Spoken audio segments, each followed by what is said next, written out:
नमस्कार साथियों, स्वागत है आप सभी का वाईफाई स्टडी 2.0 पर। मैं हूं अंकित अवस्थी। आप है मेरे साथ में ऐसी घटना पर चर्चा करने के लिए जिसका जिक्र 6 साल बाद हो रहा है। यूं समझिए, कारण यह है कि 6 साल पहले सुप्रीम कोर्ट में इस बारे में याचिका दायर की गई थी कि किस कानून के तहत सरकार ने नोटबंदी की है। कौन सा ऐसा कानून है जिसके बारे में सरकार ने दुनिया को नहीं बताया और नोटबंदी कर दी। अब ये बात सुनने के बाद आपको थोड़ा अटपटा जरूर लग सकता है, लेकिन 2016 के बाद 2022 आ चुका है। अब जाकर के सुप्रीम कोर्ट ने केंद्र सरकार और आरबीआई को नोटिस भेजा है और कहा है कि आप मेरे पास में एक एफिडेविट जमा करके ये बताइए कि कौन सा कानून था असल में, क्योंकि कोई कानून हमें भी नहीं पता है। ऐसा कौन सा कानून आ गया जिसके चलते सरकार ने 500 और 1000 के नोटों को तुरंत चलन से बाहर कर दिया। यह घटना क्यों मायने रखती है? क्योंकि जिस तरफ से मतलब केस दर्ज करवाया गया है, या फिर ये समझिए जिनकी याचिका पर सुनवाई हो रही है, उनकी तरफ से खुद पूर्व वित्त मंत्री पी चिदंबरम जी केस लड़ रहे हैं। यानी कि एक प्रकार से पी चिदंबरम जी ने खुद ने ये जानकारी जानना चाहिए। पी चिदंबरम जी खुद पहले वित्त मंत्री तो रह ही चुके हैं, इससे पहले वो गवर्नर भी रह चुके हैं, तो उन्हें कानूनों का ये पता है कि भाई कौन सा कानून है जिसके तहत आपने 500 और 1000 के नोट बंद कर दिए। जरा सरकार बताए तो सही कि मेरी नॉलेज में कौन सा ऐसा चीज नहीं था जो अचानक निकल के आ गया, है ना। तो इस बारे में सुप्रीम कोर्ट ने केंद्र सरकार और आरबीआई से कहा है कि आप अपना एफिडेविट हमारे पास जमा करा के बताइए क्या था अल्टीमेटली वो तरीका। और ये भी मानकर चलिएगा कि हमें अपनी लक्ष्मण रेखा पता है। लक्ष्मण रेखा का मतलब क्या है, मैं यहाँ पर ये भी समझा देता हूँ। आप में से बहुत सारे लोग इस चीज़ को बहुत अच्छे से जानते होंगे कि भारत के अंदर जुडिशियरी और एग्जीक्यूटिव, इन दोनों के बीच में एक खींचातानी सी रहती है। किस बात को लेकर के कि बड़ा कौन है ना। हम जब कहते हैं कि लेजिस्लेचर बड़ा, एग्जीक्यूटिव बड़ा, जुडिशियरी बड़ी, तो इन सब के अंदर एक खींचतान सी रहती है। सरकार का अक्सर ये कहना होता है कि जो हमारे नीतिगत फैसले हैं, यानी कि जो हमारे एग्जीक्यूटिव ऑर्डर्स हैं, उनको सुप्रीम कोर्ट को उन पर इंटरफेयर नहीं करना चाहिए। इंटरफेयर से मतलब ये है कि सरकार जो फैसले ले रही है वो जनता के हित में है, तभी जनता ने चुनकर उन्हें भेजा है, तो आप उनके अंदर अवरोध का कार्य ना करें। तो यहां पर सुप्रीम कोर्ट ने ये याद दिलाया है कि आप ये ना समझे कि हम अपने कार्य के आपके कार्य में इंटरफेयर कर रहे हैं। हम तो केवल अपने क्षेत्र की बात जानना चाहते हैं कि कौन सा एक्ट था जो हमें नहीं पता था और आपको पता था, वो हमें बता दो जिसके तहत आपने ये 500 और 1000 के नोट बंद किए थे। आपके दिमाग में सवाल बनेगा कि अब जाकर के जागी है क्या सरकार? जब 500 का नोट और 1000 का नोट पूरी तरह बंद हो चुका है, तब जाके सुप्रीम कोर्ट को होश आया है क्या? देखिए, वास्तविकता क्या है कि जिस समय ये पहली बार 2016 में मामला लाया गया था ना, उस समय के जो चीफ जस्टिस थे वो खुद मोनेटाइजेशन से खुश थे, डिमोनेटाइजेशन से, कि यार ठीक है कि कम से कम इस तरह से काला धन वापस हो जाएगा, काला धन मार्केट से बाहर हो जाएगा। सरकार ने जो दलीलें दी थी उनसे वो कन्विंस थे। ऐसी स्थिति में उस समय कोई फैसला हो नहीं पाया। अब धीरे धीरे चूंकि ये पूरी तरह से साफ हो चुका है कि जिस उद्देश्य के लिए डिमोनेटाइजेशन किया गया था वो सक्सेसफुल नहीं हो पाया, तो सुप्रीम कोर्ट के अंदर यही वाली याचिकाएं जो कि लगभग 40 से अधिक हैं, वो सब घूमती घामती पहुंच गई और उन्होंने कहा कि सब देख लीजिए कि कुछ भी नहीं हो रहा है। तो ऐसी स्थिति में सुप्रीम कोर्ट ने 5 जजेस की संवैधानिक बेंच बिठाई। हालांकि घोषणा 2016 में हो गई थी, एग्जीक्यूशन उसका अब शुरू हुआ। 5 जजेस की जो बेंच बैठी, संवैधानिक पीठ बैठी, इस संवैधानिक पीठ ने इस सवाल को पूछा है कि बताइए अल्टीमेटली कानून क्या था। ठीक है, तिथिवार अगर मैं जानकारी आपको दूं तो आपने 8 नवंबर 2016 याद होगा जब प्रधानमंत्री ने कहा था कि आधी रात से अब ये नोट प्रचलन के अंदर बंद हो जाएंगे। सुप्रीम कोर्ट ने इस विषय के ऊपर वर्तमान में 12 अक्टूबर, यानी कि जो अभी परसों कल की जो तारीख निकली है, उस दिन इसके ऊपर सुनवाई की है, डिमोनेटाइजेशन के ऊपर। और सुनवाई के अंदर जो जानकारी निकल कर आई वो ये थी कि एक तरफ से जो सरकार की तरफ से जो अटॉर्नी जनरल थे, उनका नाम है आर वेंकट रमानी, वो कह रहे हैं कि सर अब ये बात केवल एक एकेडमिक्स की बात रह गई है। अब इसमें कोई आप अगर डिसीजन दे भी देंगे तो अब ये नल एंड वॉइड सा ही सिद्ध होगा। मतलब समझिए इसका मतलब ये है कि माननीय, अगर आप अब कोई फैसला लेते हैं कि सरकार ने डिमोनेटाइजेशन करके अच्छा किया या बुरा किया, अब तो डिमोनेटाइजेशन का जो होना था सारा पैसा लौट कर वापस आ लिया, तो कुछ ऐसा दिख नहीं रहा कि आपका ये डिस्कशन करना कोई फायदे का सौदा होगा। फिर भी आप चाहते हो तो ठीक है, लेकिन जो याचिका करता है उनका कहना है कि भाई अगर आज हमने कोई फैसला करवा दिया तो अच्छा है, ताकि भविष्य में इस तरह की चीज़ों से हम बच जाएंगे, है ना। तो सुप्रीम कोर्ट के अंदर जो बहस हुई, मैं आपके सामने उसे एक बार डिस्कस करके बता देता हूं। 5 जजेस की बेंच थी जिसके अंदर justice S A Nazeer, B R Gavai, A S Bopanna, V, ये सारे के सारे 5 जजेस उसके अंदर शामिल थे। इन जजेस ने बैठ करके इसकी जो अगली सुनवाई है वो 9 नवंबर के दिन बुलवाई है। तब तक सरकार से कहा है कि आप लोग अपना एफिडेविट हमें दर्ज कराएं, हमें बताएं कि किस आधार पर आप लोग ये कार्य किए थे, कौन सा कानून है ऐसा। अब जो कानून की चर्चा बार बार हो रही है वो है आरबीआई का एक्ट 26 सब क्लॉज 2।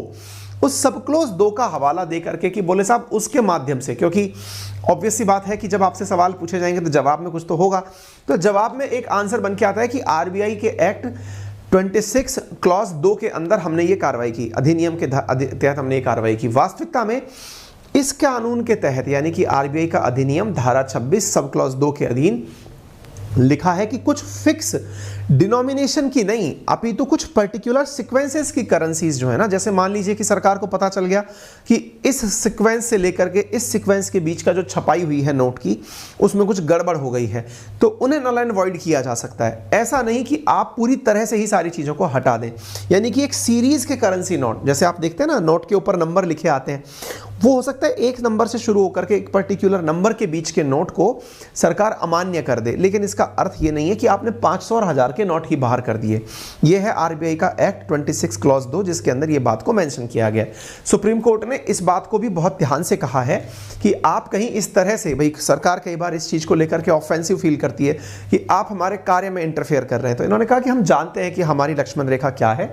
कोर्ट ने कहा कि आरबीआई की बोर्ड मीटिंग के जो दस्तावेज हैं हम वो देखना चाहते हैं। देखिए हो क्या रहा है, जो जानकारी बाहर आ रही है वो ये है कि 8 तारीख को मोदी जी ने अनाउंस किया, 7 तारीख के दिन आरबीआई को बताया गया था, एक दिन पहले आरबीआई को बताया गया, 1 मिनट के अंदर आरबीआई ने अपने द्वारा अनुमति देकर सरकार से कहा ठीक है आप एग्जीक्यूट कर दो। इतना बड़ा नीतिगत फैसला कैसे मिनटों के अंदर कर दिया गया, यही सवाल सबसे बड़ा है। असल में कोर्ट के सामने जो डिमांड किया जा रहा है डॉक्यूमेंट वो ये है कि आरबीआई ने कितना जल्दी फैसला लेने के पीछे आधार क्या माना। भाई देखिए आज अचानक देश के अंदर कोई भी बड़ा फैसला हो जाए, जैसे कल को ये कह दिया जाए कि सब लोगों की छुट्टियां रहेंगी आने वाले टाइम पर, तो कोई तो लॉजिक होना चाहिए ना कि किस आधार पर छुट्टियां रहेंगी, या सबको ये कह दिया जाए कि सबके अकाउंट में कल से इतने पैसे आने शुरू हो जाएंगे। तो पूरी प्रिपरेशन होती है उसकी, पूरी तरीके से कैलकुलेशन होता है, उसका आफ्टर इफेक्ट सर्च किया जाता है। तो बोले हमको वो डॉक्यूमेंट देखने हैं, आरबीआई से वही डॉक्यूमेंट मांगे गए हैं कि आप दिखाइए किस आधार पर आपने इतना जल्दी त्वरित डिसीजन इतने बड़े काम का ले लिया, कैसे आपने ये कार्य किया, हमें वो कानून दिखाइए जिस आधार पर किया। तो सीनियर एडवोकेट और former finance minister P Chidambaram और सीनियर एडवोकेट श्याम दीवान जी जो हैं वो यहां पर पिटिशनर्स की तरफ से इस पिटीशन को लेकर चल रहे हैं। बाकायदा इन्होंने ये भी कहा कि 1978 में, ऐसा नहीं है कि 2016 के अंदर ही डिमोनेटाइजेशन हुआ, 1978 में भी हुआ था। उस समय की जो सरकार थी उन्होंने भी बड़े नोट जो थे 1000, 5000, 10,000 के जो नोट थे उनको चलन से बाहर कर दिया था, लेकिन उस कार्य को करने के लिए वो बाकायदा जो संसद है वहां से डिमोनेटाइजेशन के लिए एक्ट पास करवाए थे। उसका नाम था 1978 के अंदर बाकायदा एक एक्ट पारित करवाया गया था जिसके माध्यम से नोट को बाहर किया गया था। यहां पर तो ना तो संसद से पूछा गया ना आरबीआई से पूछा गया, सरकार ने एग्जीक्यूटिव ऑर्डर में इस तरह का निर्णय ले लिया। तो ये जानने की बात होनी चाहिए कि अल्टीमेटली इसको कैसे किया गया है। ठीक है, तो इस बारे में साथियों वर्तमान के अंदर बहस चल रही है, आने वाले नवंबर के अंदर इस बारे के अंदर प्रॉपर तरीके से डिस्कशन हो जाएगा।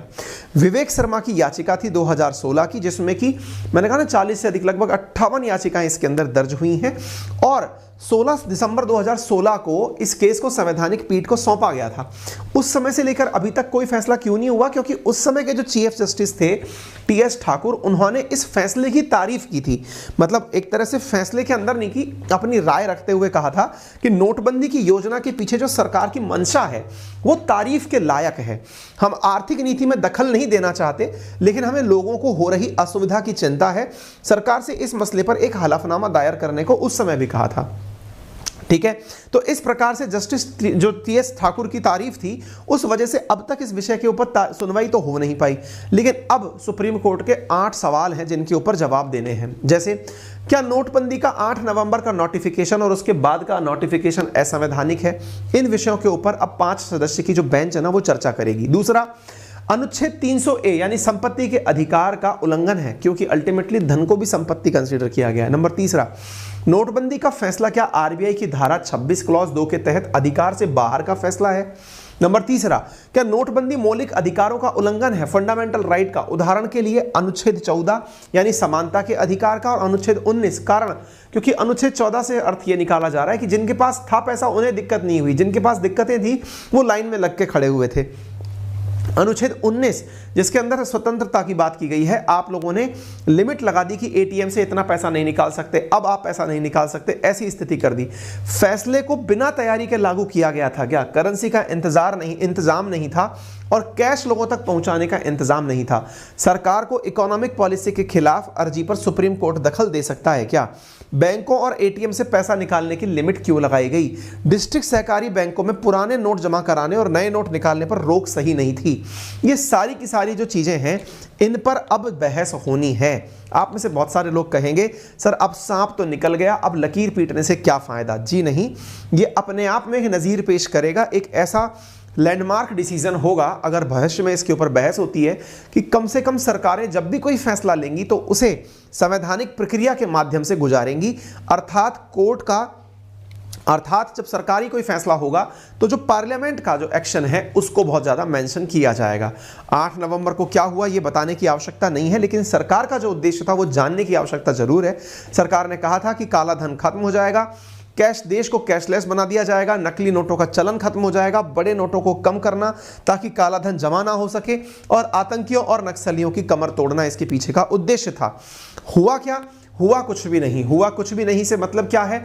आप यहां पर देख सकते हैं कि 15.41 लाख करोड़ के नोट चलन में थे, इनमें से 99.3% वापस बैंकों में आ गए।